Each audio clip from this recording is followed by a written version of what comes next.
Tonight, on Closer Look, the consequences of drinking and driving were felt in a powerful, emotional way in a Guelph courtroom last Friday. Guelph Today reporter Mark Perry covered the sentencing of Nicholas McGrath and joins us tonight from Guelph. Mark, take us back to the night of July 23rd, 2023, that led us to this past Friday. What happened that night that saw David Thomas lose his life? So, Scott, this was a rainy night.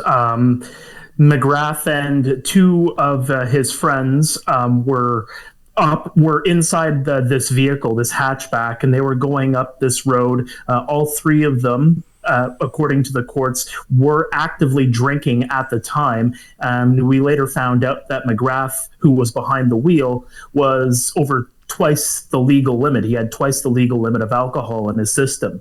But to add to it, he was also driving at a very excessive speed. The court heard that it was in excess of 187 kilometers an hour in a 70 zone, no less. Said it was a hilly area that they were in, a somewhat residential neighborhood too. They were passing vehicles.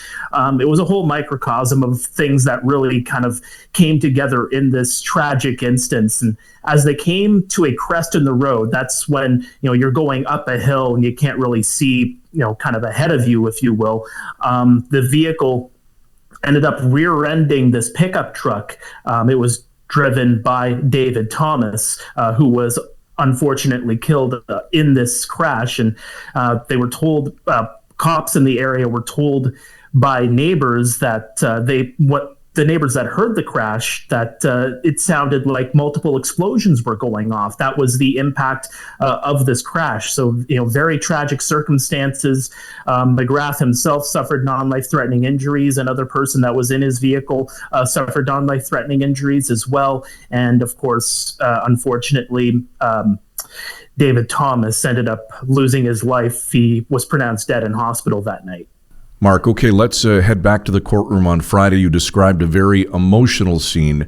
Was there a particular moment during the victim impact statements that stood out to you or visibly shifted the atmosphere in the courtroom?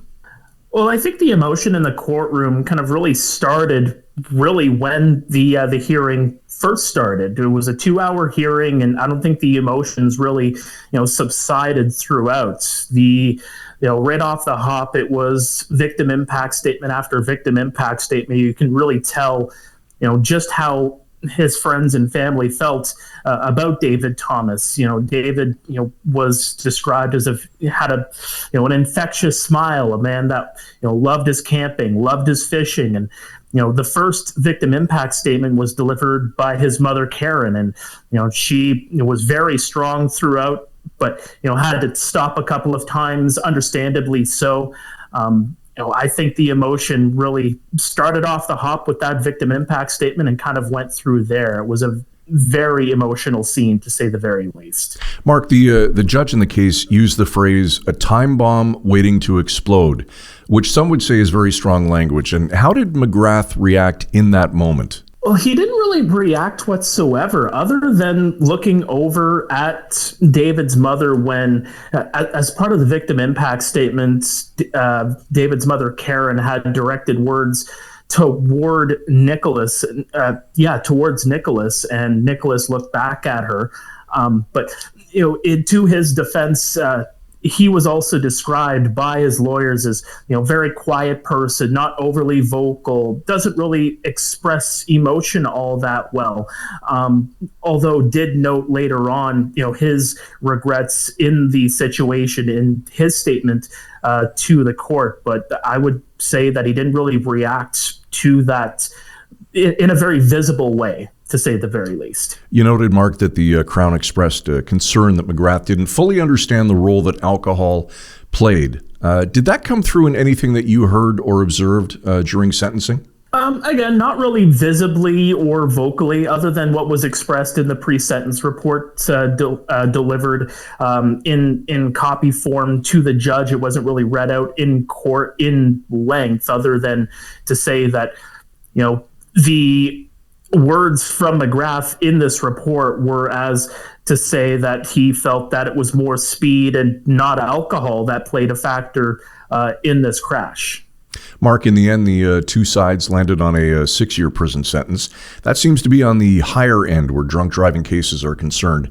It's clear that a message was being sent. It really was, and the justice was pretty clear in delivering her sentence that, again, a message needed to be sent, and she seemed baffled, and I think we're all baffled that we continue to see this happen time and time and time again. I mean, there's so much in the media nowadays about the consequences of drinking and driving, and this, unfortunately, is another addition to that, to say drinking and driving, plain and simply, is wrong. And to add to it, not only does he have this 6-year prison sentence, but also handed a 10-year driving ban once he gets out of jail. So for 16 years, McGrath is going to be kept off the roads. And, again, a very lengthy sentence in a case like this. But I think for what the justice was delivering and the message that wanted to be sent, I think it was a loud and clear message that,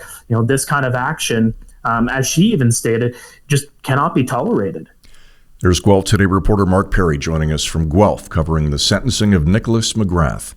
That's all for a closer look this Monday. We'll be back tomorrow. For all of us at Village Media, thanks for watching.